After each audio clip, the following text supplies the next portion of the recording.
for revised agenda for tonight's meeting. I would entertain a motion to approve our revised agenda.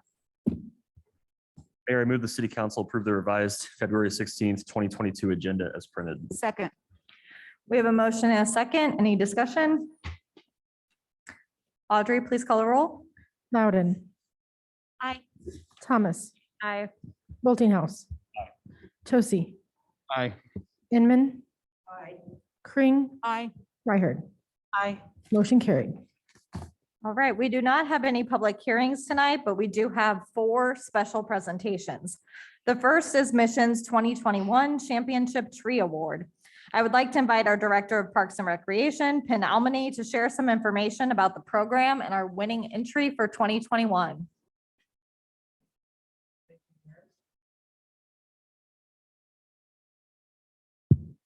Thank you, Mayor. Good evening, Council.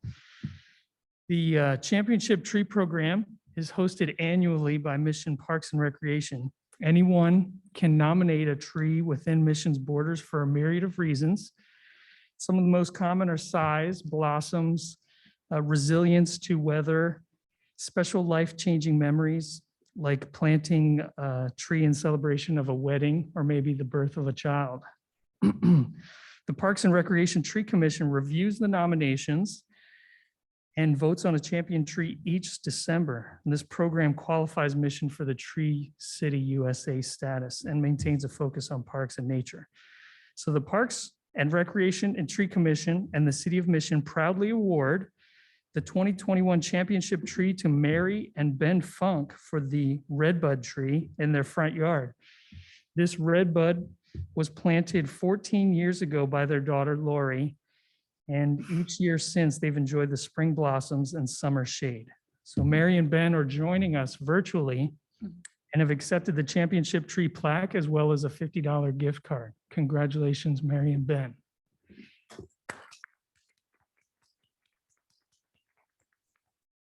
Thank you, Penn. We congratulate our 2021 winners and hope this tree continues to grow strong and be a staple in the magnificent landscape that contributes to Mission being a Tree City USA. And I believe if Mary's on, she wanted to say thank you. Oh, great. Can you hear me? Can you hear me? We can hear you, Yes. Mary.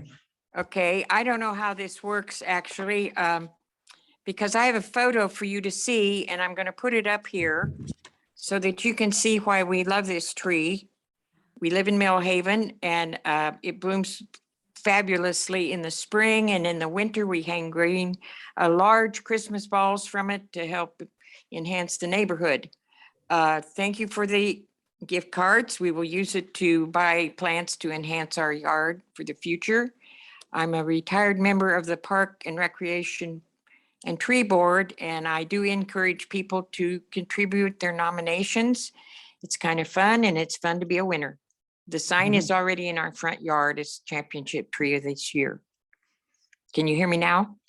Yes, thank you so much, Mary. And Penn is Okay. passing around the photo so we can all Okay. see it up here on the dais.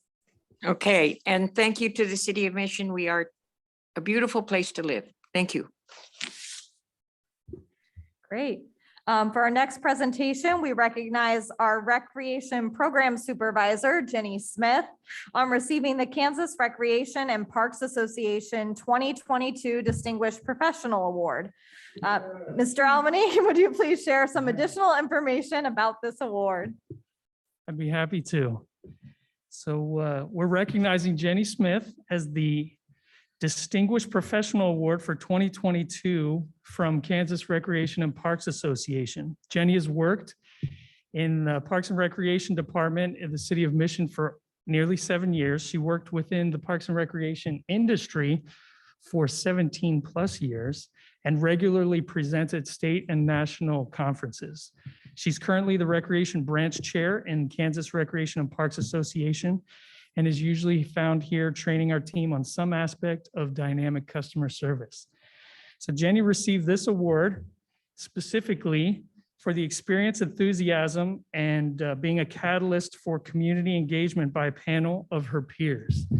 So it's my honor to present before you Kansas Recreation and Parks Association's 2022 Distinguished Professional, Jenny Smith. You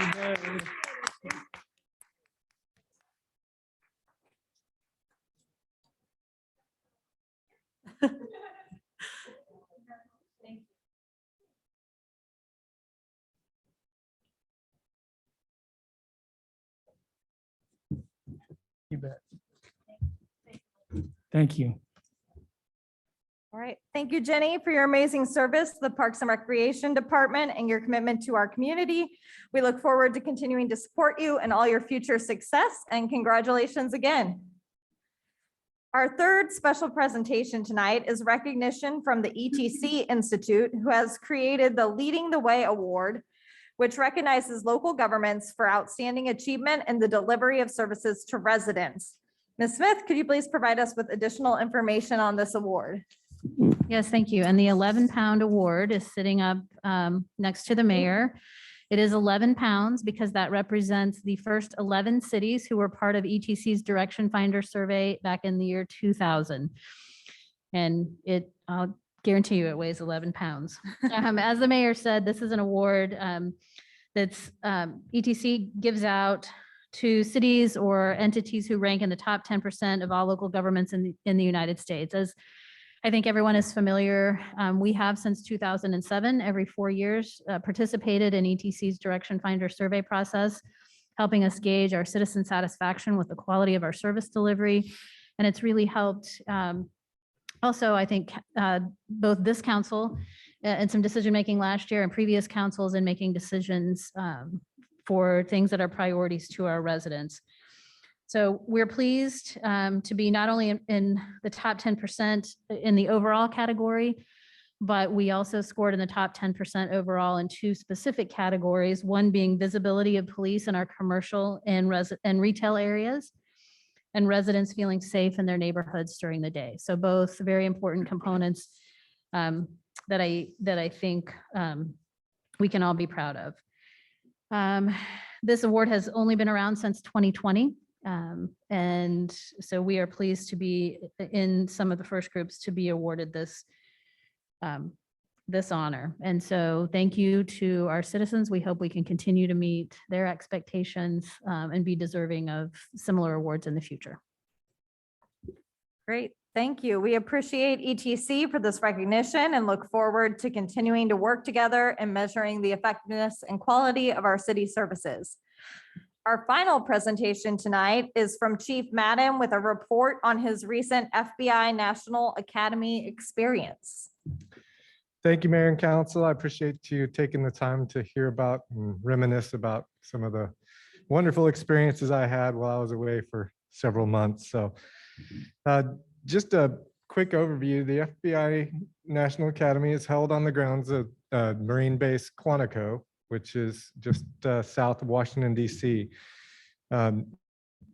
Typically, 4 times a year, they bring in about 265 law enforcement executives throughout the country to educate them. It was originally designed to bring some continuity to training across the law enforcement field and has since continued to develop into executive level training that is highly regarded.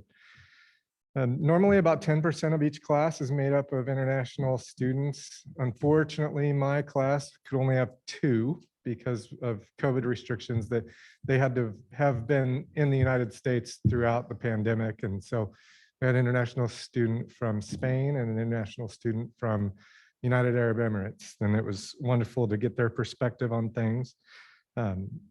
Like I said, most classes have about 265 students. My class only had 135, and we'll be forever the class people are jealous of because we all had our own rooms. So that was wonderful. So as far as the administration of it, your class is divided into sections. So we had 4 sections, about 30 or 40 a piece, and then that is who makes up your basically your homeroom, and your physical fitness class is your section. So you get to sweat it out with all of them. Academic classes are offered both graduate and undergraduate, and they are sanctioned through the University of Virginia. And each student takes 6 courses. You're required to take 1 leadership course, and you're required to take physical fitness. So those classes are held Mondays, Tuesdays, and then Thursdays and Fridays. Wednesdays are reserved for physical fitness challenges as well as your enrichment activities. And I'll explain a little bit about the enrichment activities. We had a unique experience. We had a pretty remarkable experience where we were able to have the writer and producer of an upcoming film that will be released called Till later this year. It's the story of Emmett Till. And we had the FBI agent that was activated when they reopened that case.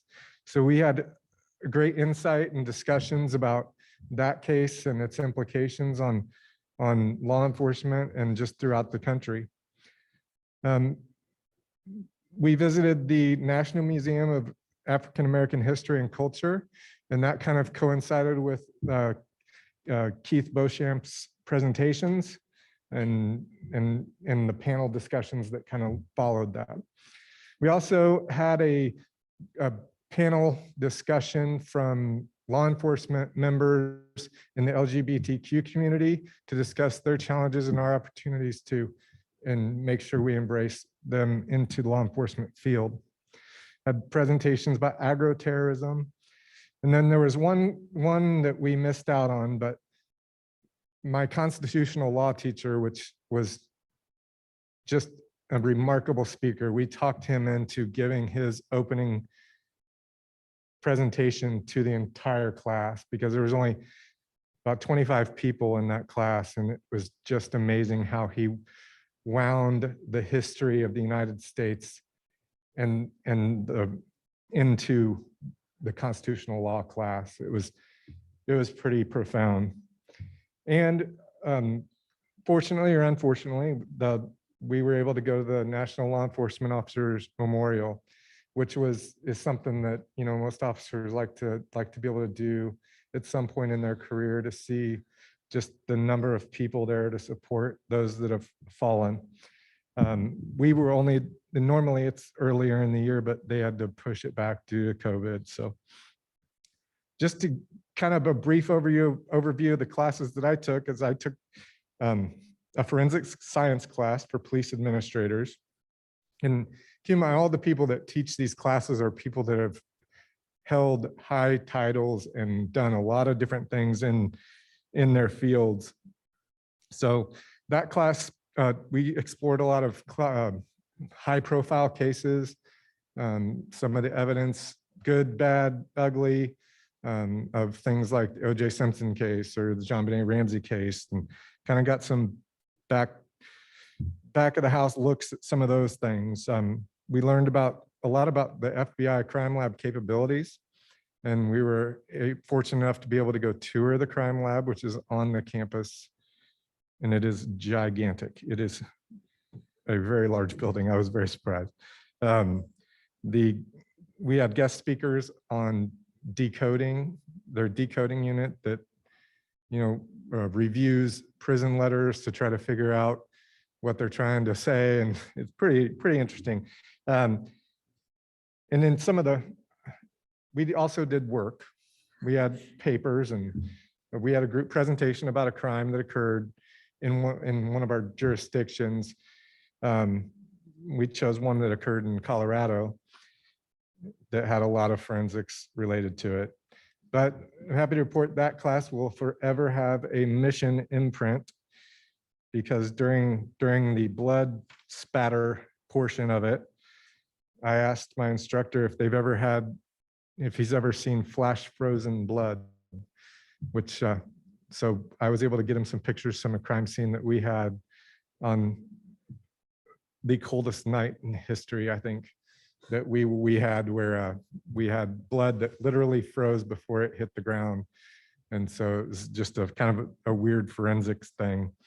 And some actually our members of our crime lab have written books or written parts of books that involve that as well. I took a class it was critical incident negotiations or critical incident leadership. It had a lot to do with crisis negotiations. That instructor worked on such cases as in Waco. He did He was the FBI negotiator for the Captain Phillips incident. So a lot of interesting backgrounds that were there, and a pleasure to learn from, and a lot about psychology, the psychology of negotiation and those types of things in that class. Then my leadership class was one that I think most of you know, something pretty near and dear to my heart, but it was called Leading At-Risk Employees. It dealt a lot with how to recognize when people are going through hard times and making sure that we're taking care of and recognizing and offering resources to our officers through when they experience, vicarious trauma and just that added stress when they go see things that most people never have to see. That class was pretty profound to me because our assignments were all things that we could bring home and use. It wasn't writing a paper to write a paper. We prepared lists of resources that we could provide to our officers that were local and applicable to our area. And then also pretty personal experiences. We talked about issues, we gave a paper and a presentation about an issue that we've dealt with throughout our career that's impacted us. So, and then another class was Seminar in Managing the Law Enforcement Image. It's a long title to talk about messaging. And it was all about how law enforcement can appropriately message to our public in ways that are beneficial and provide information the best we can in kind of a formatted way. Dealt with social media, print media, as well as news conferences. And our final in that class was to give a mock news conference over a topic that I hope nobody ever has to give a news conference about. They made them, fairly uncomfortable, which is their goal. They want us to be uncomfortable and learn and those kind of things. So there was a lot of scenario-based training in that class, which I found very informative and beneficial. And like I said, constitutional law, that constitutional law is a graduate level class, and so is the Seminar in Managing Law Enforcement Image. And I guess I should say that one of the instructors in the law enforcement image grew up in Overland Park and was a retired reporter in the Washington, D.C. area. So it was nice to be able to talk with her about home. Constitutional law was a great, like I said, he just had a way of wrapping you in the history of the Constitution and where and why we see the things that we see in the Constitution based off the history of the Revolution and there's all the battlefields are nearby, and just it was very informative. And we did a lot of coursework about Supreme Court decisions, and he kind of taught us how to read those in a way that we could better understand and keep up with, so that we're always staying on top of the latest case law that comes out. And the physical fitness in law enforcement, it was a fun class. It was trying. There was a lot of sweat, and it split lunch. So we went for half, and then we went to lunch, and then we had to go back. But that class is designed for you to bring some of those things back to your agencies, to really incorporate the physical fitness, which in turn helps with the officer wellness and the mental health and all those things. So a lot of things. That class on the Wednesdays, we had physical fitness challenges. Some of them I would love to forget, but for example, one of them was we went over to the Marine Corps football stadium, and we had all these exercises, sprints up and down the field, and then running up and down the bleachers, and we thought we were done. And they said, "We've got a little dessert for you." And we went out to the middle of the football field, and they started playing the AC/DC song Thunderstruck. And every time the word thunder was said, we had to do a burpee. And we had to go count, I think it's like 27 in like 3 minutes after we were doing all those other exercises. Everybody was pretty worn out after that. But that culminated into one of the things that people see a lot with the FBI National Academy is the yellow brick road. That is a 6.1 mile endurance. It's the Marine Corps endurance course that you run the very last week of your class. And it's kind of the culmination of all of your efforts in the academy. And it was pretty intense because at the same time, the Marines were firing off some howitzers, and we didn't know where their range was. So hearing those blasts and not hoping they got the math right was a little interesting. And then some of the recreation and networking is some of the most valuable things as well. Learning from 134 other people from all over the country and the world, and having them as a resource that you can count on when good times bad. How are you guys handling this? And every day there's emails going around about that.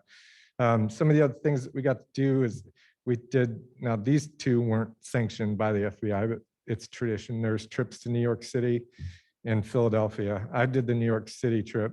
I've never been to New York City before, and it was a great experience being able to go to the 9/11 Memorial and Museum and just seeing those things firsthand was a pretty more emotional than I anticipated. We also did tournaments. We had dodgeball, billiards. I don't know, people call it different, bag toss, bags, whatever. And then ping pong, which I ran away with the trophy. I got some of my ping pong competitors back here, so I just want to make sure they know that I won that. And then we had some special events. There's Texas night, where literally a crew from Texas brings up a trailer with the smoker and do a brisket and kind of do all those things. And Louisiana night, which is the jambalaya and things like that. And then Expo, we had a group of vendors that came in, and that gave us a really good steak dinner that night. And then just having some of the special tours. I had officers or commanders from the Pentagon Police, so we had the opportunity to go into the Pentagon, take a tour of that, and see the 9/11 memorial they have there at the Pentagon, which was pretty impressive. And just some of the other behind the scenes things. So like I said, it was a remarkable experience that really was one of a kind. And I appreciate the city letting me have that opportunity to do that. I think it will continue to prove its worth over time, and anxious to see if we can get somebody else in there. My application first went in 2013. So there's a little bit of a backlog. So we only had 2 people from the FBI field office. And if in that picture in the bottom left corner was the other person from the Kansas City field office. And what's kind of unique about that is his name is Ryan Miller. He's with Overland Park. And we actually went through the police academy together as well. So that was kind of neat. We started together and we're going to NA together. So that was pretty neat. So again, thank you for the opportunity, and I took advantage of it, and hopefully continue to grow from there. Oh, my son Drew was able to come for the graduation. There were really limited number of tickets and due to restrictions, but he was able to come down, and he came down a few days early and got to wander around Washington, D.C. and see all those cool sites that you only get to see on TV a lot of times. So it was great. Great.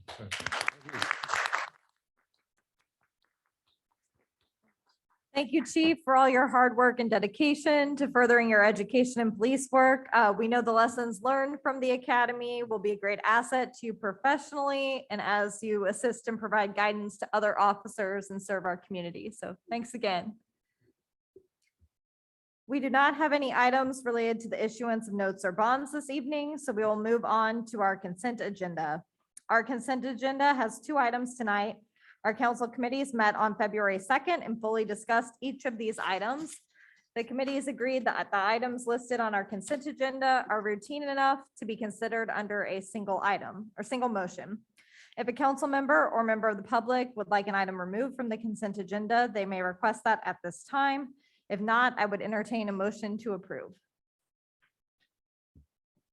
Mayor, I move the city council adopt the consent agenda as printed items 4A through 4B. Second.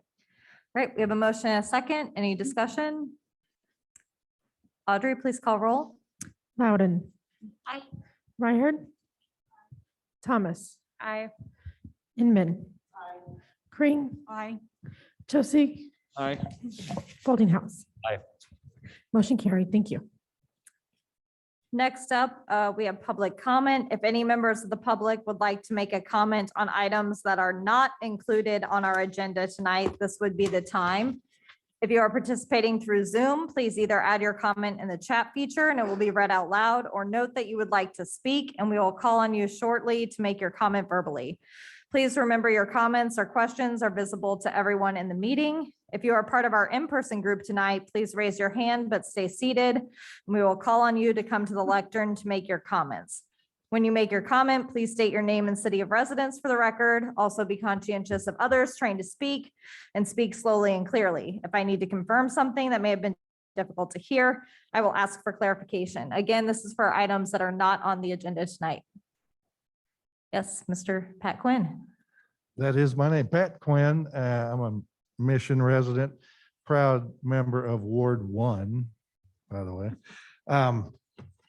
And before I make my comment, I just wanted to ask the chief, since a lot of us don't know, could you come up and demonstrate what a burpee is?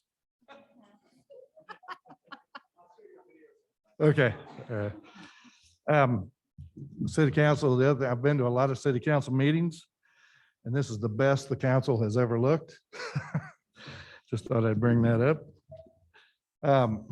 In my opinion, the city council recently enacted a local government overreach with their mask mandate.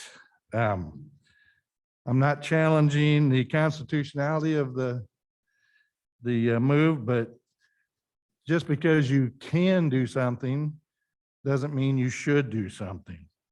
And I find it difficult to believe that not one member of this council found this ordinance either unduly and or unnecessarily restrictive on the citizens and the businesses of our community. Johnson County residents are fully vaccinated at well over 70%. It's probably higher in Northeast Johnson County. And if a business wants to require masks, obviously they have the right and freedom to do so. Patrons can choose to enter an establishment or to not enter the establishment based on whether that establishment requires masks. So that gives them freedom of choice as well. It's also my understanding that you provided a phone number and encouraged people to call and report their own neighbors who were seen not complying with this feckless ordinance. And that I just find disgusting. I mean, it brings back images. I wasn't there, but certainly I've seen the images of the Hitler Youth movement where they turn in their own parents. Yeah, I know. It's kind of sad.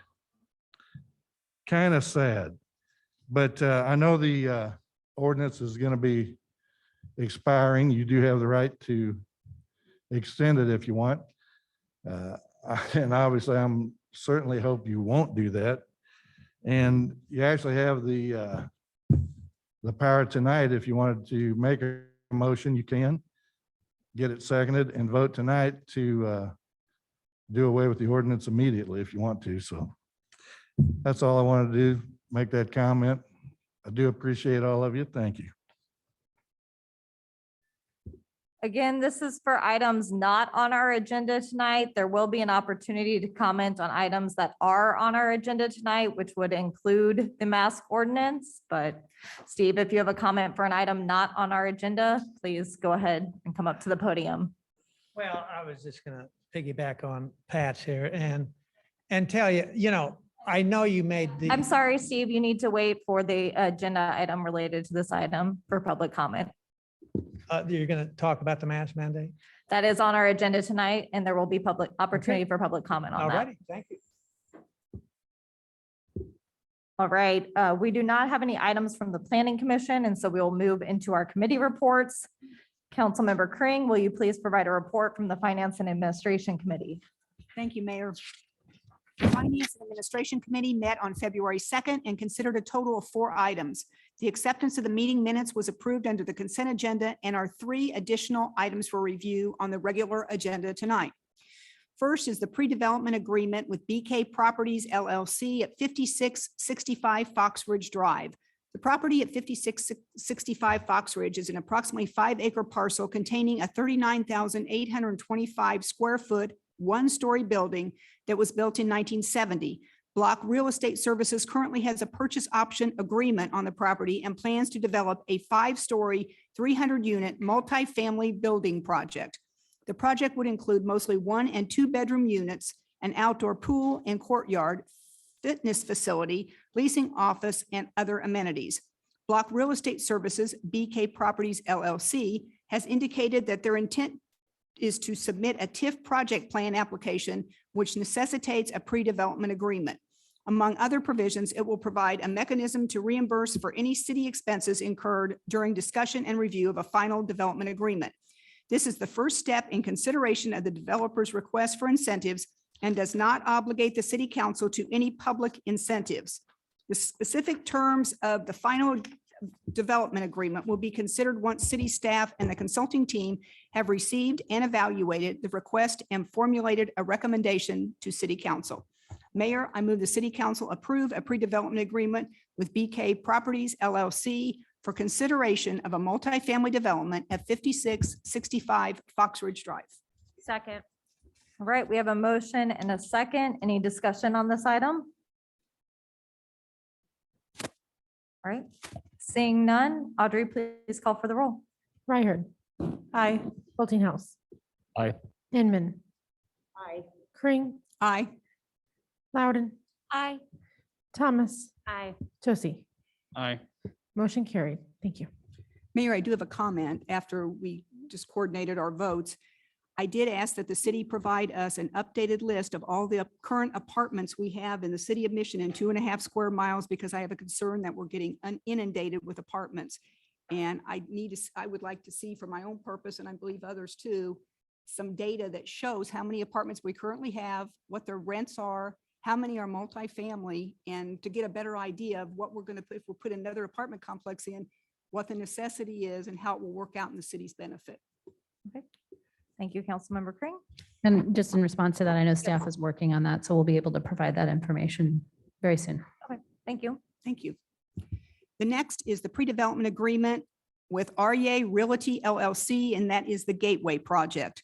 The Mission Gateway Development Agreement expired on December 31st, 2021, and the developers have submitted a revised preliminary development plan along with an updated request related to incentives. They are seeking to re-engage in negotiation of a new development agreement in connection with the project. While a pre-development agreement has been executed previously with the developer, it is now reasonable to consider a new agreement.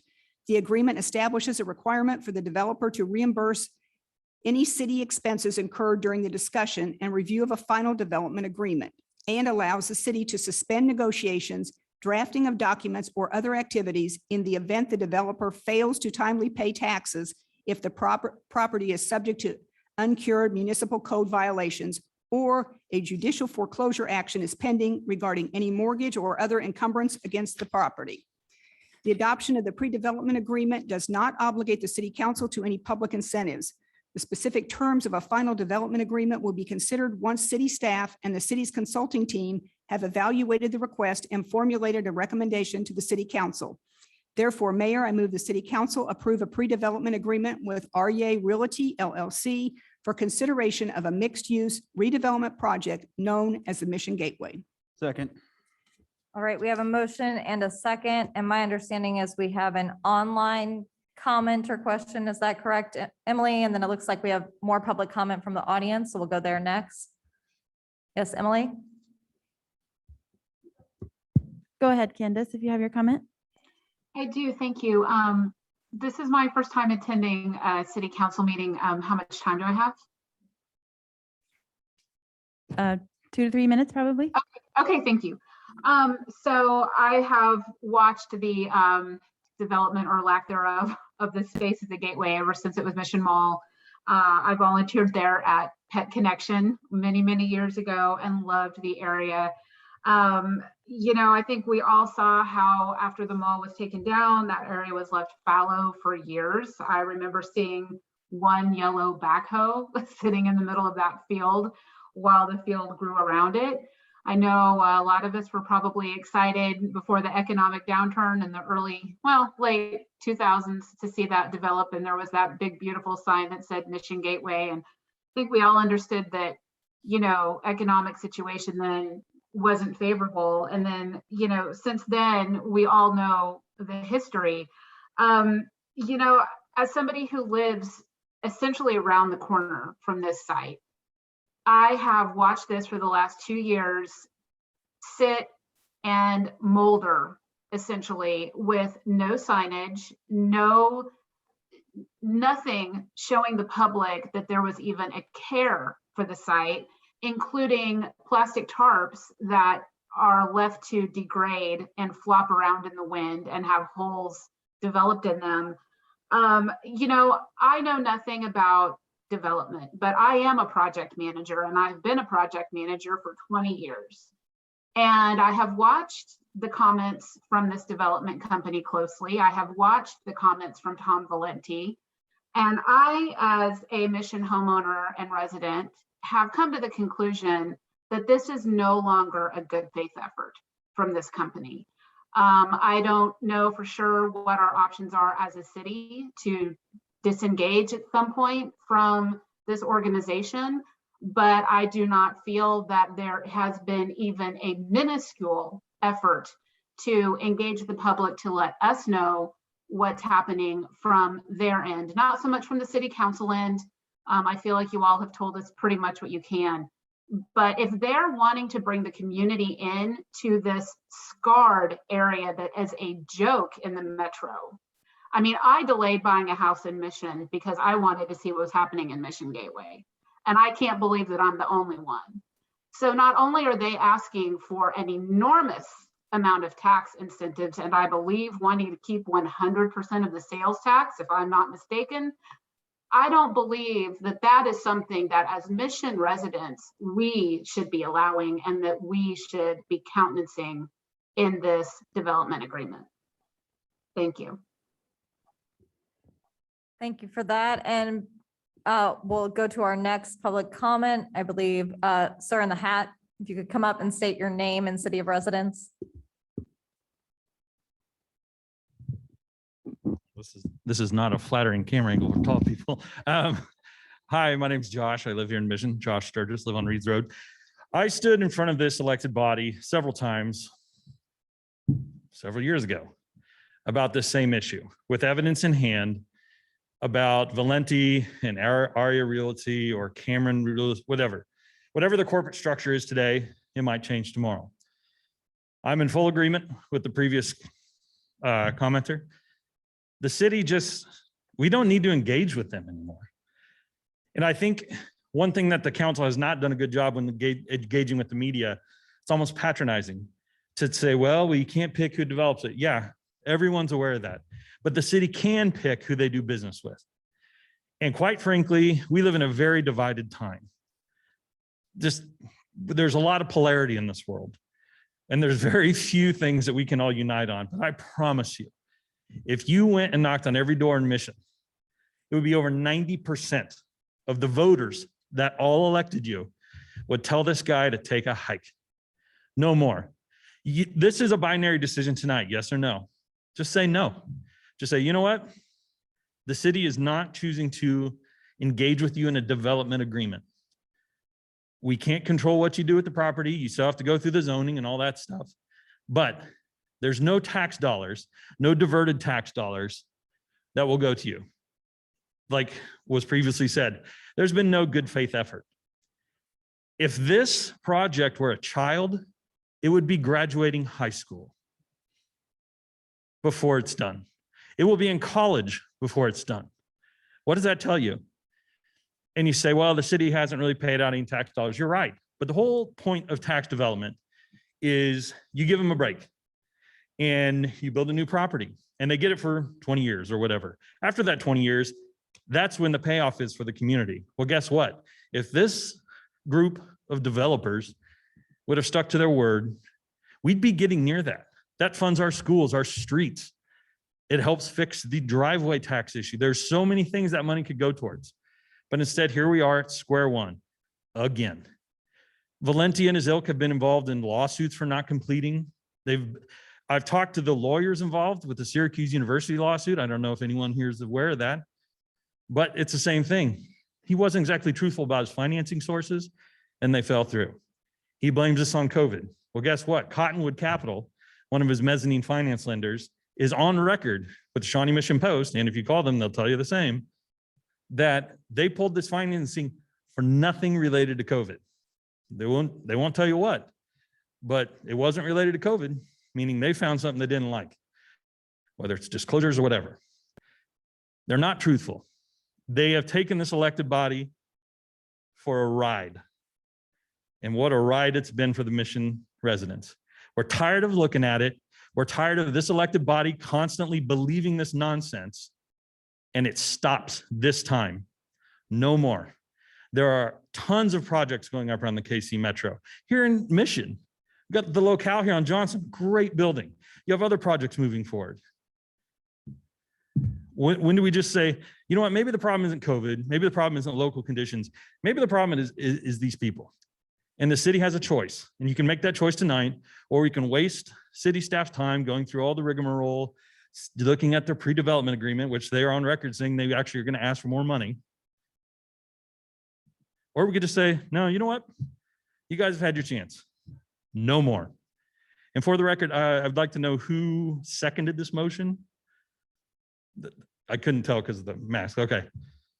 If you support this, you need to take your mask down and say it out loud when you vote, because the Mission residents and people in your ward need to know this, and you need to be able to stand by that vote, because we're going to be looking at this for another 20 years. It's not going to change. This is the Mission mud pit. It's the Mission, another word that rhymes with pit. Don't make it be floors folly. Thank you. All right, I believe we have another online comment, and then before we open it up for council comment, I was going to give Laura and staff a brief moment to explain where we are in the process and the item before us and further opportunities for public engagement. Yes, Emily, did you want to read the comment online? Yes, thank you. A comment that came actually during the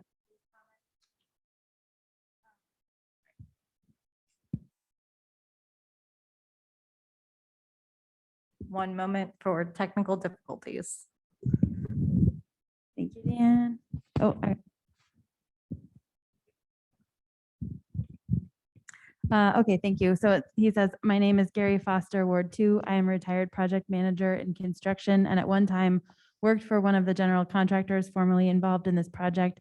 I agree with the speaker concerning the developer. And that again was the previous comment, not the last one. And then a second comment, Gary Foster, Ward 2. It appeared to me some kind of deception was practiced when they began construction with some kind of construction financing that ended quickly. My former employer, Neighbors Construction, would not have set foot on that site without financing. Something happened and my former employee left the project. If you withdraw all city support, they will be forced to sell the property at some point. Looking at the economy, there is no chance this is going to ever happen. And that's all I have so far. Okay, thank you, Emily. Laura, can you give a brief explanation of where we're at in the process? Yes, thank you, Mayor. And certainly, I know that you, Mayor, and the rest of this council have expressed and shared in some of the frustration that you're hearing this evening. But I want to be clear on a couple of points about what is in front of you tonight. I think everyone's aware that over the course of the last 15 years, there have been a number of development agreements, which is essentially the contract between the developer and the city that explains what is expected in terms of the development and what will be provided in terms of incentives if and when that development occurs. There has not been a single penny of city tax dollars that has been paid out at any point in that 15-year period. The current or the most recent development agreement with Rea expired on December 31st of 2021. The developer was in default of that agreement because they were to have the entire project completed by that period of time. So essentially, there is no agreement, there is no contract at this time between the developer and the city. We can't not engage with a property owner in this process. And so let me explain what the pre-development agreement does. So we're obligated when a developer comes to us, whether that is the Gateway developer who we have history with, or whether that is BK Properties, which is the pre-development agreement that was approved just prior to this one, that we know we have a request for incentives coming. And we know that in this case, the developer made a presentation recently to the council about their request for incentives. This pre-development agreement is actually an agreement that protects the city, because as we go through that process, we can't just shut the door and say, we're not going to talk to you any longer. They still have the right to bring that forward.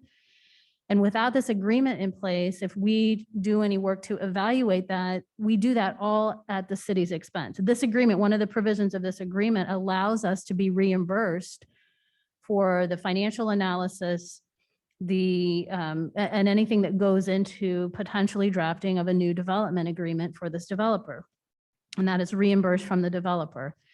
One of the other things in this development agreement, so when we had an active development agreement, there were events of default that occurred under that development agreement. One of those events of default was non-payment of taxes.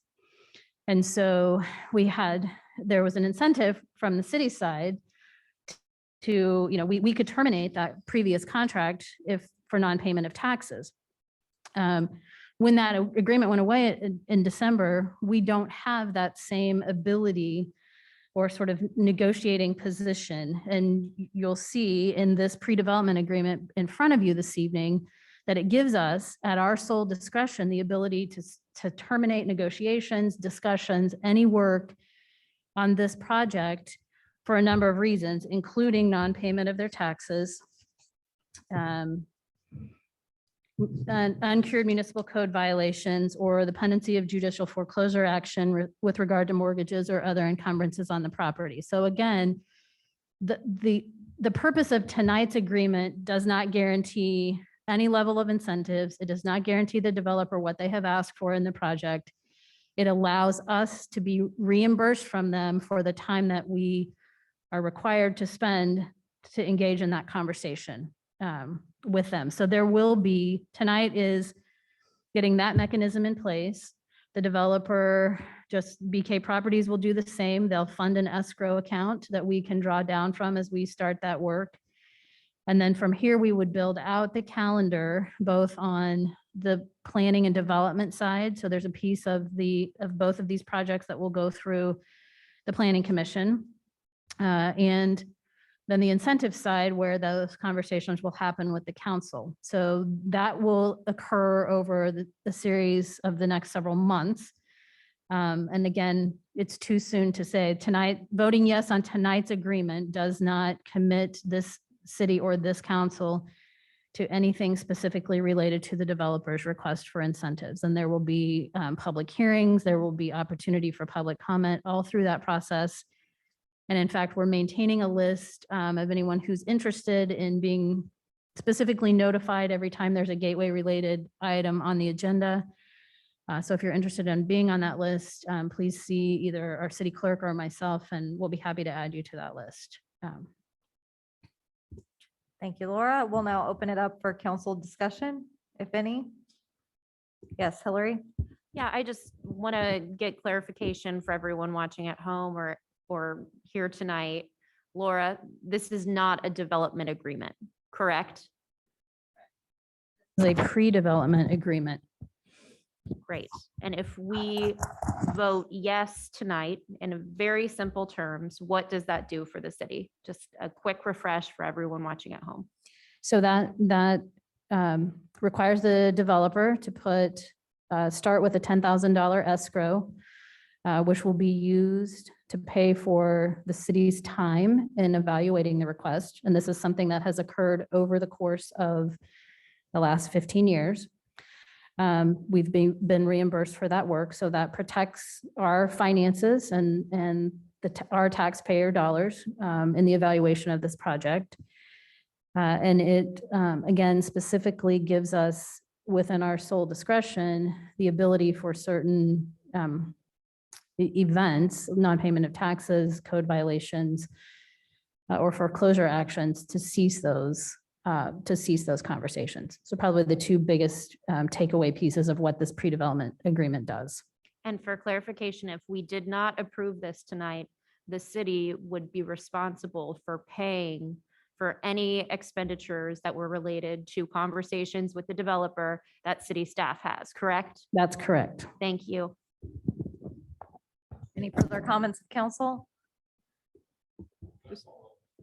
Debbie, go ahead. That also includes our legal cost, does it not?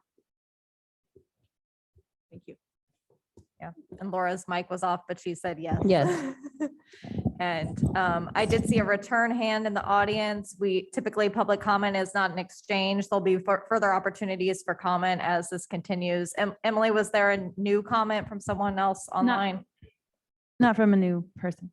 Okay, so yeah, there will be many opportunities to engage on this option as we move forward. Any further comment from council?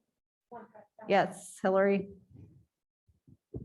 I just want to add, and this is something that you've echoed before, Mayor, and many council members and past mayors have as well. This is an unenviable position that we are all in, but we are all going to do what we think is best for the city. So I just want the public to have that top of mind. Yes, I would second that and would also echo Laura's point that we have to give any developer who comes to the city, we have to hear them out and let them go through the process. And this pre-development agreement would protect the city's interests as that unfolds. Any further public comment? Any further comment from council? I'm sorry, sir, this is not the time for a debate. If you would like to call or email, we're happy to have a discussion with you. And again, there will be further opportunities for public comment as this matter advances. With that, Audrey, please call for the roll. Inman. Ryhard. Aye. Thomas. Aye. Kring. Aye. Boltinghouse. Aye. Trocy. Aye. Loudon. Aye. Motion carried. All right, I believe Debbie, you have one more item for us. Is that right? I do, Mayor. Thank you. The next item is the Mission Bowl request for extension of commencement of construction. The preliminary development agreement, I'm going to take this off. I can't hear myself. PDP for the proposed Mission Bowl Apartments Project 5399 Martway was approved in December of 2020, along with the tax increment financing project plan and the redevelopment agreement. The developer has continued to work diligently to finalize plans, budgets, and financing, and has demolished the existing structure and secured the site. The anticipated project budget in March 2021 was approximately $25.2 million. As bids were sought from contractors, prices began to escalate, driven by supply chain and workforce issues prevalent throughout the pandemic. As of January 2022, the overall project budget has increased by approximately $5 million, which is a 22% increase over the original budget. As a result, the developer's team began pursuing value engineering options, seeking solutions which would allow the project to be delivered as approved. They recognized that there were several council goals and objectives inherent in the approval of the incentives, including timely construction and completion of the project. They assumed the risk associated with slowing the development schedule slightly in order to maintain the goals related to affordable housing and sustainability. The developers have requested a second extension to the development agreement, the development schedule outlined in Exhibit C of the redevelopment agreement. The request is to extend only the commencement date for construction of the project to May 1st, 2022, while leaving the project completion date the same. In addition, they are requesting the reference to vertical construction be removed. Based on the continuous execution of the project work, staff and city's land use attorney do not believe this request for additional time is unusual or unreasonable. Therefore, Mayor, I move the city council approve an extension of time for commencement of construction and corresponding adjustment of the development schedule for construction of the Mission Bowl apartments. Second. All right, we have a motion and a second. Any discussion on this item? Yes, Debbie? I'd like clarification on what vertical construction being removed is. Yes, Laura, do you have clarification on that? There's a tremendous amount of site work, I think, as we know, with some of the relocation of and the sanitary sewer work with the lift station and some other things there. So their construction will commence, but it may be at May 1st and hopefully prior to May 1st, maybe site work as opposed to building coming up out of the ground. Thank you. But the end date remains the same on the Correct. schedule, right? So Correct. completion date is the same. Yes. Yes, Ben? So in reference to staff's opinion that the changes are reasonable and not unusual, does that include consideration of the end date not changing? Does staff consider that reasonable? Okay. Yes, Hillary, then Mary. Sure. Is the developer here? Banks, could you come up if you don't mind? Thank you.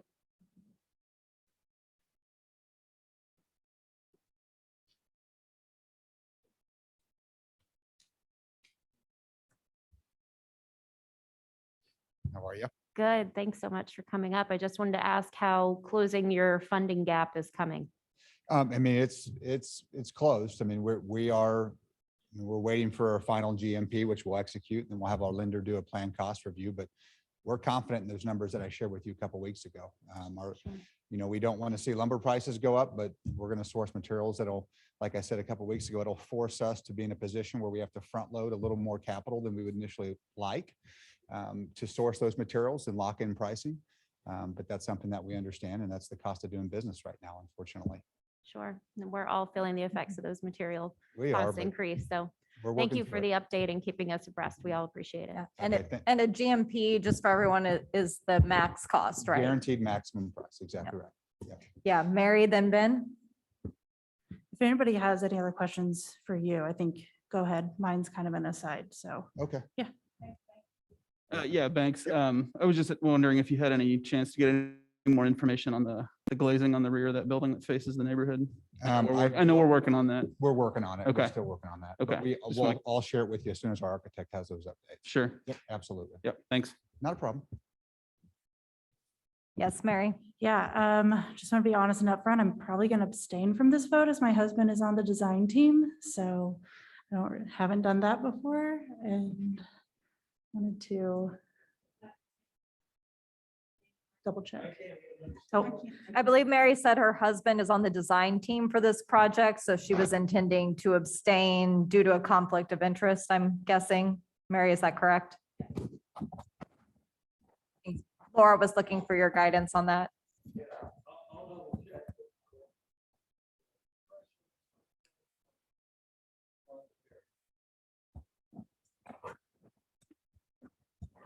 So if it's over $5,000, it would be considered a conflict of interest. not sure on that piece. Go ahead and abstain. Okay, yep, I think that's smart. Thank you. All right, any further comments of council?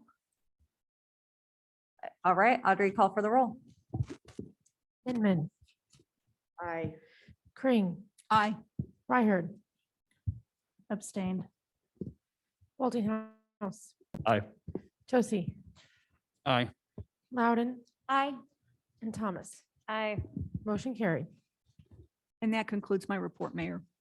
All right, thank you very much. Councilmember Boltinghouse, will you please provide a report from the Community Development Committee? Yes, thank you, Mayor. The Community Development Committee also met on February 2nd and considered 4 items, with the meeting minutes and the community center natatorium painting and slide stairs all considered under the consent agenda. There are 2 additional items for review tonight. Item 7D is the community center skylight and ceiling repairs. The skylights in the Powell Community Center natatorium are original to the facility, and have leaks and oxidation deficiencies. Over the last 2 years, they have begun to leak more frequently. Replacement was scheduled for 2020, but was delayed due to the COVID-19 revenue considerations. The project was revisited in connection with the ceiling painted budget in 2022 and the replacement of natatorium lighting occurring with the Facility Conservation Improvement Program, also known as FCIP, improvements. SCH Concepts is recommended as the preferred vendor, and the project is set to align with the HVAC and dehumidifying system installations during the upcoming indoor pool closure period. It is important to note that when originally included in the 2020 CIP, the project anticipated replacing 24 additional skylights in the north and south gyms of the community center. The budget had been approved for $70,000. Staff reviewed the gym skylights with SCH Concepts and determined that they are still usable for another 4 to 5 years, which will save the city $47,226. Mayor, I move the city council approve the bid from SCH Concepts to install 10 skylights in the Powell Community Center natatorium for an amount not to exceed $22,774. Second. All right, we have a motion and a second. Any discussion on this item? Seeing none, Audrey, please call roll. Trocy, Aye. Thomas, Aye. Kring, Aye. Reichert, Aye. Inman, Aye. Loudon, Aye. Boltinghouse. Aye. Motion carried. Item 7E is an increase in lifeguard pay. Mission lifeguards are critical to patron safety at the Powell Community Center as well as the Mission Family Aquatic Center. Staffing issues can arise when salaries are not competitive in comparison with surrounding municipalities and lifeguards decide to accept employment elsewhere. A wage study was conducted and determined that Mission's lifeguard pay is below the regional mean. In order to be able to offer a safe aquatic experience at our facilities, staff has recommended an increase in starting lifeguard wage to $12.50 per hour and lifeguard captain pay to $13.50 per hour. Staff has reviewed and allocated funds through staffing adjustments to compensate the additional lifeguard wages, and everything will be fully funded through the existing Parks and Recreation part-time salaries operating budgets. Therefore, Mayor, I move the City Council approve an increase in the starting lifeguard pay rate to $12.50 and increase the lifeguard captain pay rate to $13.50 with an estimated budget impact of $23,689. Second. All right, we have a motion and a second. Any discussion on this item? Seeing none, Audrey, please call roll. Thomas, Aye. Loudon, Aye. Trocy, Aye. Boltinghouse, Aye. Kring, Aye. Inman, Aye. Reichert. Aye. Motion carried. And does that conclude your report? Yes, Mayor, that concludes my- Great, thank you so much. We do not have any unfinished business this month, and so we will move into new business. Last month, we approved an ordinance regulating public offenses and amending the municipal code to require wearing masks or other face coverings during the COVID-19 public health pandemic and recovery. That ordinance is set to expire next Wednesday, February 23rd, so it is appropriate that we revisit this item tonight. When we approved the ordinance, that on January 12th, Johnson County was experiencing an acute increase in COVID-19 cases resulting from the Omicron variant. The percent positivity rate in the 2 weeks preceding adoption of the ordinance increased from 11.1% to 31.8%. Since that time, as we had hoped, based on Omicron's impact in other areas, the decline has also been rapid, with a percent positivity rate of 12.2% reported on February 13th. Our city administrator will provide some additional information. And we also have Charlie Hunt, Deputy Director of the Johnson County Department of Health and Environment, attending virtually this evening in case anyone on council has questions. Before we hear from staff, the public, or the council, I did want to share that while this is a decision of the governing body, it is my position that I would be comfortable allowing the ordinance to expire on February 23rd, given where we are now on the positivity rates. Ms. Smith, can you please provide an additional update? Yes, thank you. And Emily, if you would just pull up the information. Council, at your place, I provided some slides that Mr. Hunt provided earlier today from Johnson County Department of Health and Environment. These are taken from the county's COVID dashboard that they've maintained throughout the pandemic. And Emily, if you would just go to the slide that has the percent positivity. Next one. There we go.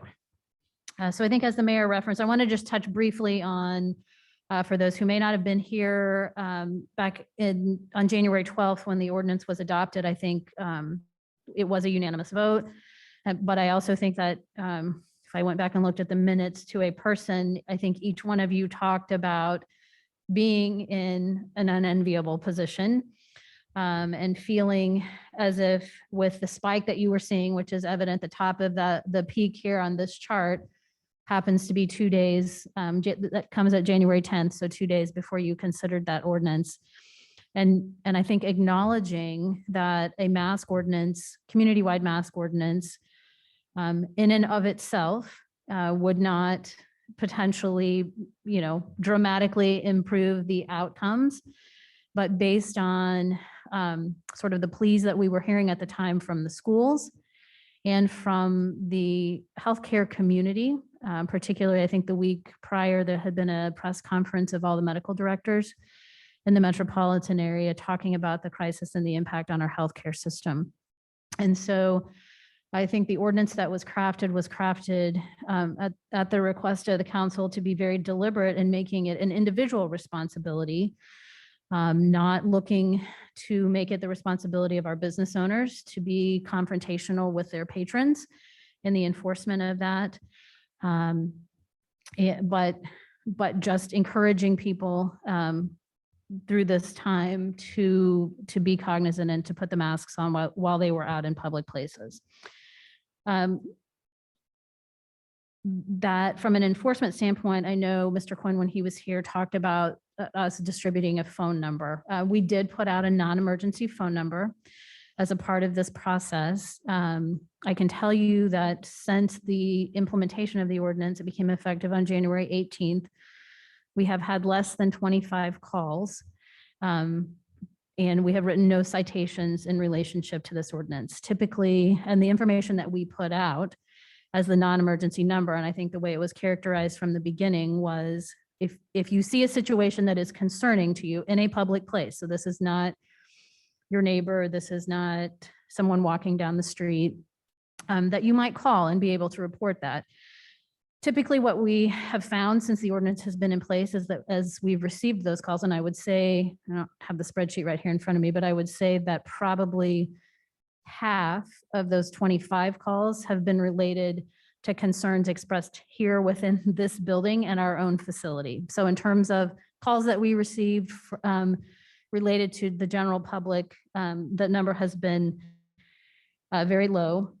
But we took it and used it as an opportunity to kind of go and just speak and educate and talk more with, with some of our businesses. So I think we haven't had confrontational situations, but that number was put out there because we did ask people, if you have a concern, just like we would with anything else, here's the number that you call. And it was the non-emergency police number because that is tracked through dispatch, and then we're able to know and track that information. In terms of, we set the expiration date for next Wednesday based on the timing of our meetings and the requirements and publication of an ordinance. So we wanted the opportunity to revisit this evening, because if you found yourselves in a situation where you wanted to consider extending the ordinance, you would have to take that vote tonight. We would have to publish that next week. And then the extension would then become effective next Wednesday through whatever date you might pick. The same is also true if you're interested in the expiration. We can't get to an expiration at this point any sooner than next Wednesday, the 23rd. Because when you adopt an ordinance, it only becomes effective, it can be put in place or repealed via publication of that ordinance. And our next opportunity to publish an ordinance or an action on an ordinance, whether that be a repeal or an extension, would be next Tuesday, the 22nd. So the dates line up at this point, kind of where we are in time. So If you want to see the expiration, it would have to be, the soonest we could do that is the 23rd. I did want to share a little bit of information. I think we're all aware that that same evening in January, when we had a special council meeting to consider this, the cities of Roland Park and Prairie Village also held meetings and passed ordinances. Our ordinances were not all identical, but similar in many respects.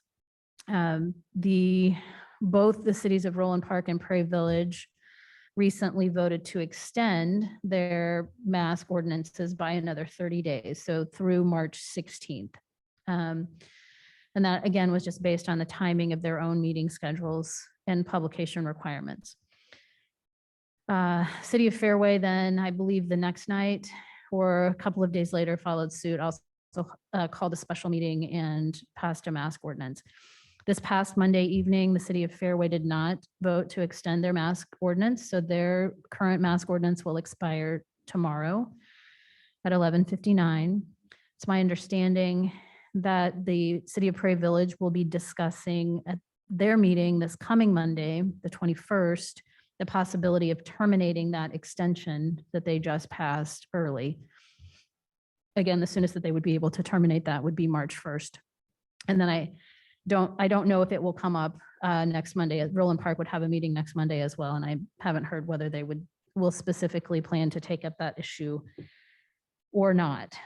So I think, where we are, I think you can see this chart is pretty dramatic in terms of the spike and the decline. That was exactly what we were hoping to see. I don't think any of us would stand here and take, credit for that drop based on actions that we've taken. But this is exactly the position that we wanted to be in, and seeing those numbers come down as dramatically as they went up. We're, kind of still in that red zone, but I would hope that by the next reporting of numbers, we might be well below that 12.2% and continuing to trend in that right direction. I think that's all, so we wanted tonight was the appropriate time to discuss this again, because this is, again, as I said, just based on timing and how the ordinance and effective dates work. We needed to do that this evening in order to give you the flexibility to decide what you wanted to do with that ordinance. I know that Deputy Director Charlie Hunt from Johnson County Department of Health and Environment is participating virtually. So if anybody were to have any questions that they wanted to ask of him, he's certainly available to answer those. And is there anything else? I'm happy to answer any other questions before I sit down. Do we have any questions for Laura specifically before she sits down? Okay, thank you, Laura. And we will now open this up to public comment. If there is any member of the public who would like to speak on this item, please raise your hand. Yes, Steve, please go to the podium.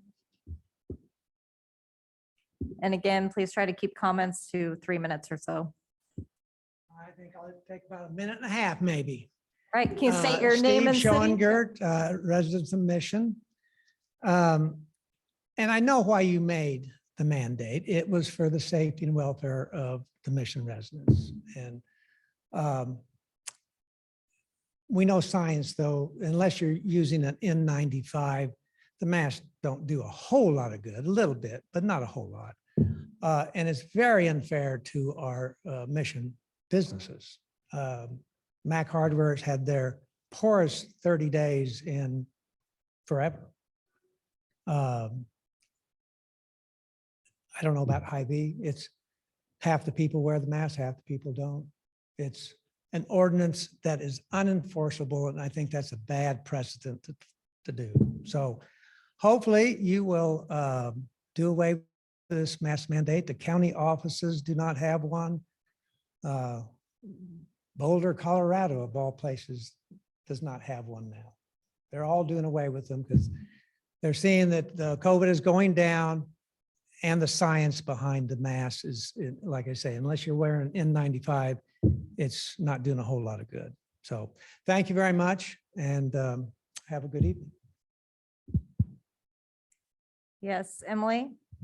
I have a comment from Gary online. Earlier this week, I had an extended email exchange with the council concerning masking. I want to restate my opposition by pointing to the large decline in the new COVID-19 cases. The need for masking is no longer justified if it ever was. I also noted in a couple of trips to Hy-Vee that compliance ran about 25 to 30% of customers. Oh, I'm sorry, I lost my place. I also want to remind the council that the CDC and Fauci admitted that cloth masks of any type do not work. There is no mask other than an N95 rated type. Allowing cloth masks are ineffective, and allowing their use makes the masking ordinance look more like theater. I still see a few elderly that wear shields, which are absurdly ineffective.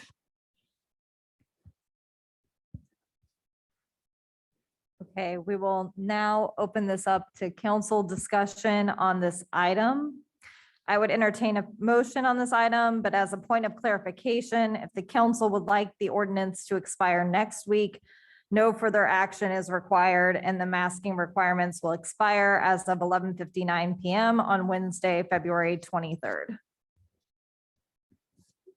Any comments or motion? Yes, Hillary.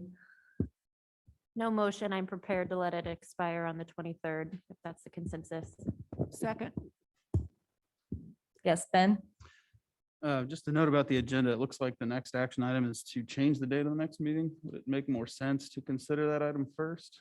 If we do make a motion for the ordinance to be extended, we'd want to know when the council would next meet before choosing a date. I believe the proposed motion that's in the packet for the extension aligns with that meeting date. And if that, for some reason, we didn't agree on that date, a special meeting could always be called on that date. Is that right, Laura? Fair enough. Yeah, Trent?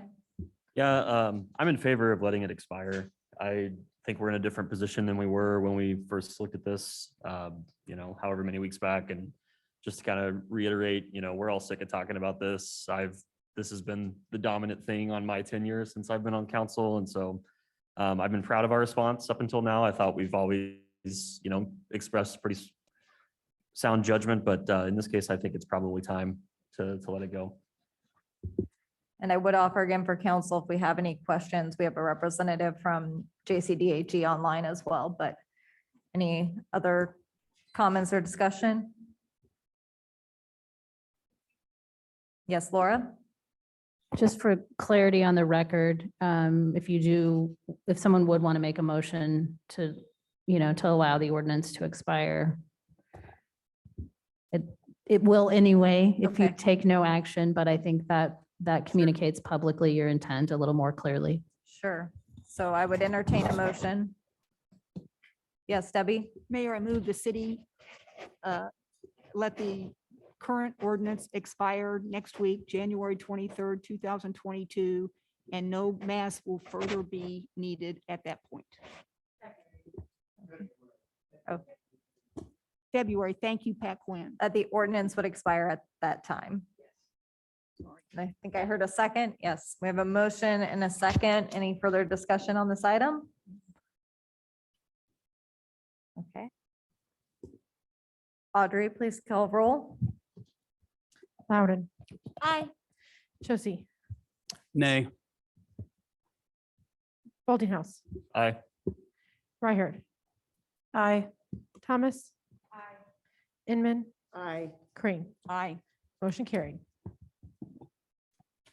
Okay, and the ordinance did apply to masking in all indoor public spaces, which changed in effect our COVID-19 protocols for our own city facilities.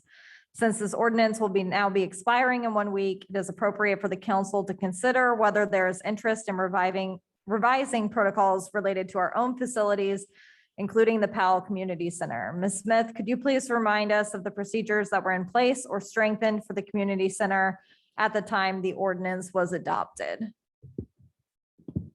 Yes, thank you. So if we return to January 11th, the COVID protocols that we had in place in our city facilities required masking for the public in common areas of City Hall, the police station, Public Works facility,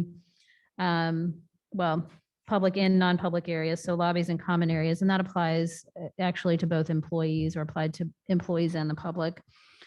Here at the community center, masking was required in all the common areas. So as you checked in, as you traveled throughout the hallways and in the locker rooms, or when attending a public meeting held here at the community center, most specifically a council meeting, for example, or board and commission meetings.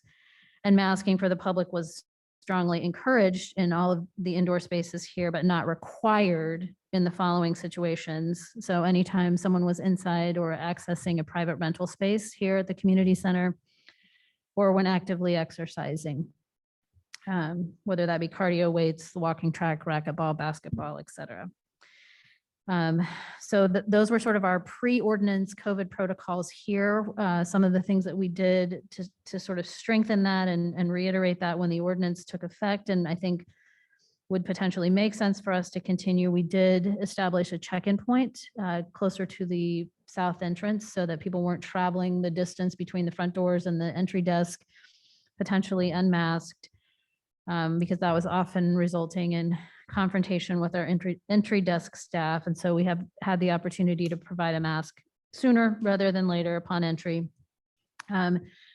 Leaving the water fountains inaccessible, but the water bottle fillers available for our patrons. Child watch area open, staff masked at all times, but the children would not be required to wear a mask, but we would leave the signage in place. That would strongly encourage masking for any unvaccinated child age 2 or older. We have been consistently providing a 30-minute buffer between rentals and then sanitizing the spaces between our rentals. That is something that could be continued. And then looking at closing the aerobics room an hour ahead of any event where at a time when that was going to be used for children's programming, and just to make sure that area was clean and sanitized. Again, trying to stay focused on our most vulnerable populations. And then as well, we had established kind of a mask only workout area near in what used to be the adult lounge. That I think would make sense. So for those individuals who are interested in exercising and wearing their mask, they would have that option to do so. That's kind of where we were a little bit of pre-ordinance and tightening up in anticipation of the ordinance. Okay. Thank you, Laura. Do we have any council discussion or direction regarding COVID-19 protocols for city facilities?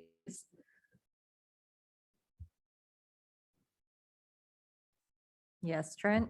Yeah, I'd be in favor of letting the protocols at the community center go back to the pre-ordinance levels. I'm a member here. I like to come in here, and although I've had no issue following this ordinance and continuing to work out the way I want to, I do think with the move that we just took regarding the rest of the city, it's appropriate as well to generally head that direction as well here at the center. So that's my preference at this time. Okay. Thank you. Yes, Kristen? I would be voting, I will not be voting for that position, Trent, with all due respect. I think that we do not need to go back to COVID-19 protocols at city facilities, including the Powell Community Center. Thank you. Any further comments? I would entertain a motion recommending specific COVID-19 protocols for city facilities following expiration of the citywide masking ordinance, if there is one. I guess I have a technicality question for Laura. The proposal that we're looking at on our agenda does seem to indicate we're loosening the restrictions to go back to what they were. If you could just clarify that. Maybe. I think the question was, are we loosening? Sorry. Trent, your question was, would this be a return to the protocols prior to the Omicron's peak and the ordinance enactment? Is that your question? Yeah, basically going back to how it was before we passed our ordinance. And that is correct. And the draft motion in the packet is intended to encapsulate that, and our sort of internal policy would reflect what Laura already read off. Is that correct, Laura? You can nod. Sorry. And I think part of that is, as you know, oh, sorry.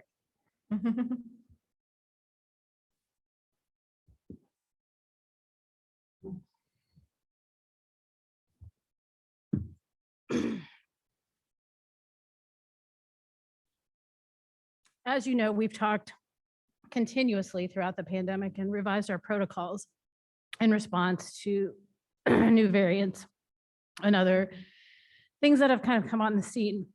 So I think right now it would be prudent with our own facilities where the percent positivity rate is. And we've had these protocols in place essentially since, I think, June or July of this year. The percent positivity rate was below the 12.2% where it is now.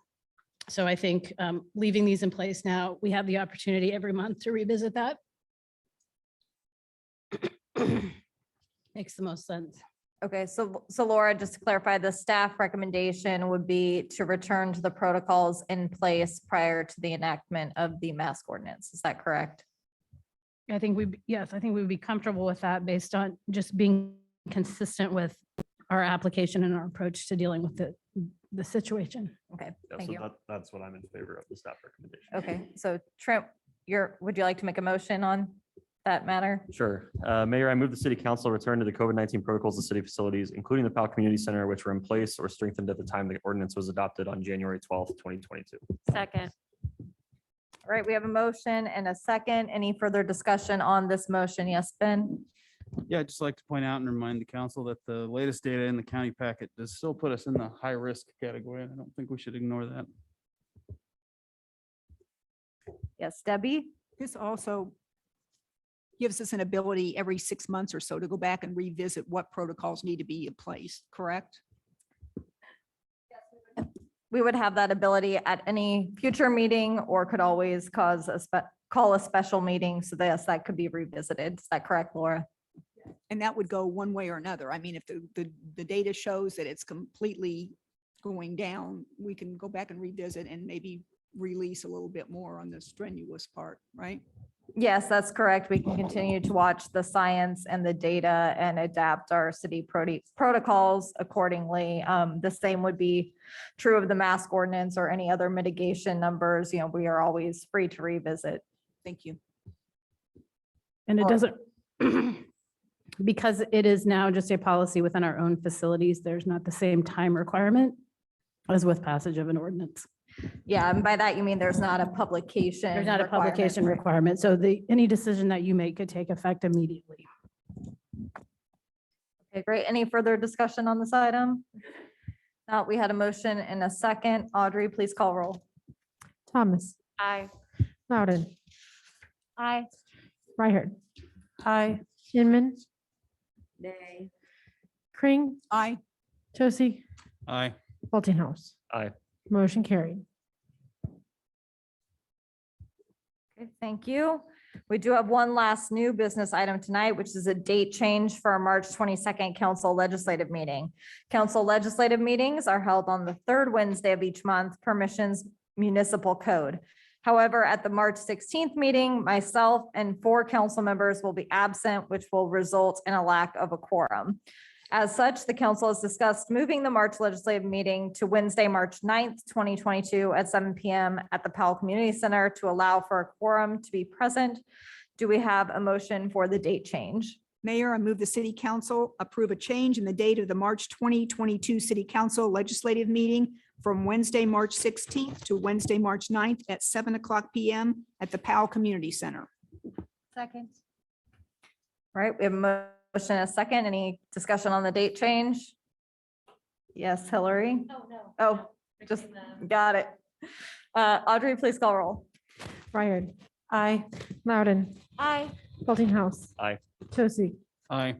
Thomas. Aye. Kring. Aye. And Inman. Aye. Motion carried. Okay, next we have an opportunity for comments from our council members. Does anyone have anything they would like to share as council comment this month? Yes, Debbie. I just want to let you know that we're moving forward on the building of the Rushton rebuild. I sit on that committee and looking forward to giving you an update as we get a little bit further along. Some things that we've been happy to see in place are they're using some local businesses to provide supplies and materials. They're trying to do as many sustainable and environmentally friendly options as possible. I did ask about solar and was turned down on that, but I think they're knowing that we're asking questions about those types of things. So as the rebuild continues, I will keep giving everybody an update, and hopefully we'll be seeing a new building soon, and it looks absolutely beautiful. So I'm really excited about that. Thank you, Debbie. Any other council comments? Yes, Hillary? Thank you. Gateway and masks on one agenda. That's a lot, Laura. Next time, let's try and break it up a little bit if you don't mind. I debated whether to say something about this, but hearing the Hitler Youth comment tonight, it just really struck a chord in me.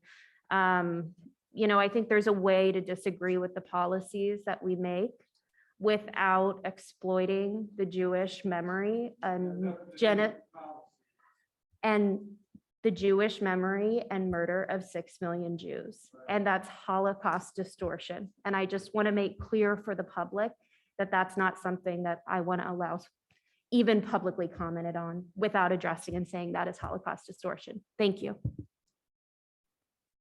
Yeah, and for purposes of clarification, I know we have more public comment tonight than we often do, but public comment is just that. It represents the views of that specific member of the public, and council will have discussion on these items and be able to share their own views. Do we have any other comments from council tonight? Okay, we do have a new category tonight, which is council committee liaison reports. So these reports were a priority for council and allow the governing body to stay up to date with the various activities of our boards, commissions, and committees. First will be council members Kring and Thomas for the Sustainability Commission. Thank you, Mayor. Councilmember Thomas and I attended the last Sustainability Commission meeting, as we do every first Monday of the month. And we had several topics, and I think Hillary will go through a little bit of the climate change update. But one thing that was brought up is on the sustainability level, we would like to start looking at possibly highlighting local businesses that are doing environmentally sustainable activities, not being asked, just doing it on their own. And I can give you one quick example. John, who owns Salsa Grill, currently has several families that come in and get takeout meals, and they are using recycled containers for all their takeout activities, which is really an optimistic and positive way of reviewing environmental sustainability. And no one asked him. He did that on his own. So I think several businesses are stepping up to the plate and doing some things that are beneficial not only to the community, but to their businesses and the environment as a whole. So we want to start looking at potentially discussing how we highlight businesses on the positive things that they're doing and making the community a better place to live. Thanks.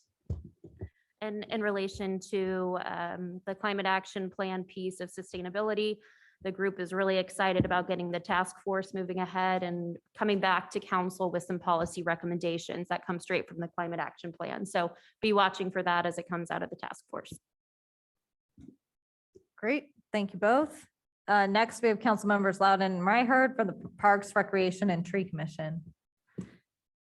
Yeah, so this is technically we haven't had a PRT since I've been on council, but we'll have one this coming Monday. So basically, we've been talking a lot more about how we better integrate within council and make sure that anything that we're discussing is kind of landing on our desk, and making sure that all of that communication is going back and forth, and kind of how we better pair up with the Sustainability Commission and things that we can do there. I know we've been talking a lot about the FCIP and what kind of things that we're going to see coming out of that. And yeah, that's kind of a general synopsis. Yeah. Great. Thank you. Next is Councilmember Boltinghouse for the Mission Magazine Editorial Board. Yes, thank you, Mayor. We've had 2 lively meetings so far. I'm really impressed with the dedication and passion of the members of the Mission Magazine Editorial Board. We've had some great discussions on, some human interest angles and upcoming seasonal themes on our issues. couple of examples are looking at Asian American business owners in town as a future profile, maybe looking at, something to do with baseball with the start of that season coming up. So just always exciting to get to chat with those members and hear their ideas. So more to come, and continue to put out a great magazine. Great, thank you. And lastly is Councilmember Trocy with the Family Adoption Committee. Yeah, Mayor, there's been really only one meeting of the Family Adoption Committee, and it happened while I was on quarantine, so I've not yet had a chance to attend, and I think it not scheduled for some time, so. All right, thank you all for serving as our council liaisons. We look forward to hearing these updates each month. Next, we will move into my report. This evening, we do have several appointments. First, we have 3 appointments to fill the remaining vacancies on our Parks, Recreation, and Tree Commission. We appreciate the service of all of our community volunteers and their hard work in guiding important decisions which have a direct and positive impact on the city. I put before you the appointment of Warren Hayes, Ward 3, Kevin Schmidt, Ward 3, for the Parks, Recreation, and Tree Commission with terms expiring December 31st, 2023. And Jay Fleer, non-resident member, but might be familiar to this group, to the Parks, Recreation, and Tree Commission with a term expiring December 31st, 2022. And I know we do have Kevin in the audience. I'm not sure if Warren or Jay are online, but Kevin, if you want to wave at everyone. All right, so I would entertain a motion. Mayor, I move the city council appoint Warren Hayes, Ward 3, and Kevin Schmidt, Ward 3, to the Parks and Recreation and Tree Commission with terms expiring December 31st, 2023, and the appointment of Jay Fleer, non-resident member, former police officer here, to the Parks, Recreation, and Tree Commission with a term expiring December 31st, 2023. Or he's 2022. Oh, 2022, excuse me. We had one unexpired term. Second.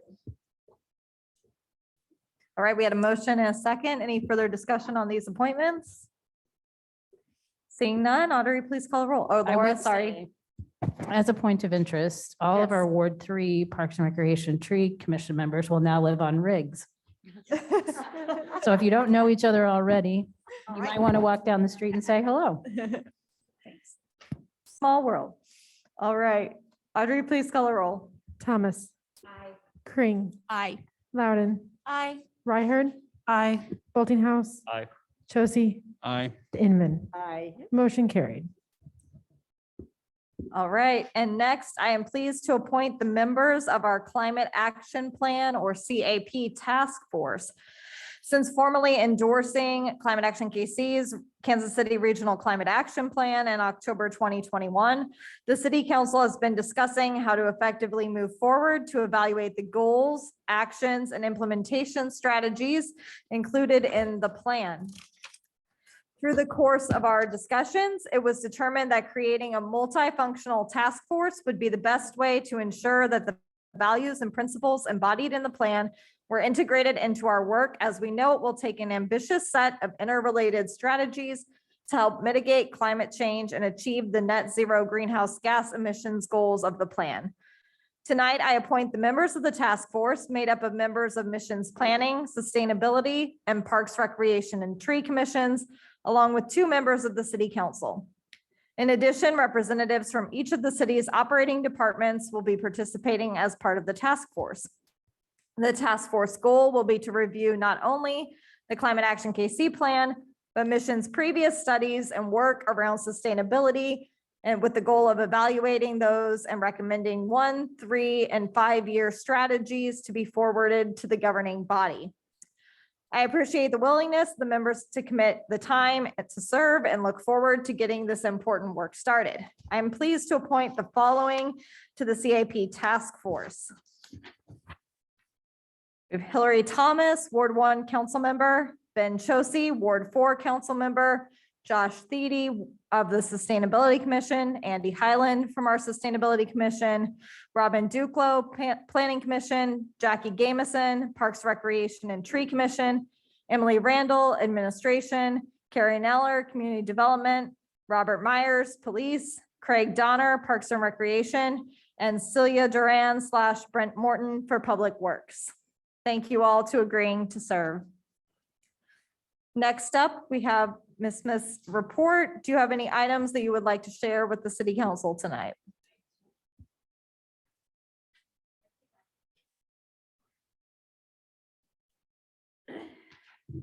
I just wanted to highlight that your January 2022 interim financial reports were included in the packet. We, just because we have more public here than usual, I'll take the opportunity to say that the snapshot report is included here. And the full financial reports are posted and available on our website. First month of the year, you always like to see us starting out in a positive direction. So we're right on track with budget. And probably the most encouraging number I saw was an increase in cost recovery in terms of percentage for the community center. We eked up into the low 40%, been hovering in the 30s for the last couple of years. So any movement in that direction is positive, and I think you're all aware that we're ready to kick off here in the next week or so the work of the consultant and in the feasibility study that will look at kind of long-term goals and objectives for this building. In addition to that, I would just remind everybody that the Trinity Lutheran Food Pantry will be hosting an event next Thursday. They are open and serving the public the second and fourth Thursdays of each month at Trinity Lutheran. We are currently about to go to print on the first issue of the Mission Magazine for 2022. Excited about that. One of the things we'll be kicking off in that is the If I Were Mayor poster contest that we introduced last year in connection with our 70th anniversary and had a lot of fun with. So we're hoping we can get lots of our elementary age students to participate in that poster contest again. And a reminder that based on our conversations at our retreat recently, we will be having a work session on March 9th ahead of your rescheduled city council meeting, at which we'll be discussing kind of overall incentive policies and strategies. And then last but not least, because we are a Mission family, former city clerk Martha Summerall welcomed her second grandchild this afternoon. So she came on a Wednesday. So, I don't know what's symbolic about that, but Daisy Bridget Broberg was born this afternoon. What is she? 8 pounds and 21.5 inches long. And for those of you who know Martha, it's her daughter, Camille, welcomed her in. So I have a picture if anybody wants to see it after you're finished, but congratulations to Martha, and she's getting to enjoy all of that in her retirement. And that is all I have this evening. All right, thank you so much. We do not have need for an executive session tonight. I did want to note that before we adjourn, I would share with the public that the video from this meeting will be available through a link on our website, missionks.org. There being no further business tonight, I would entertain a motion to adjourn. All those in favor? Aye. Thank you. We are adjourned.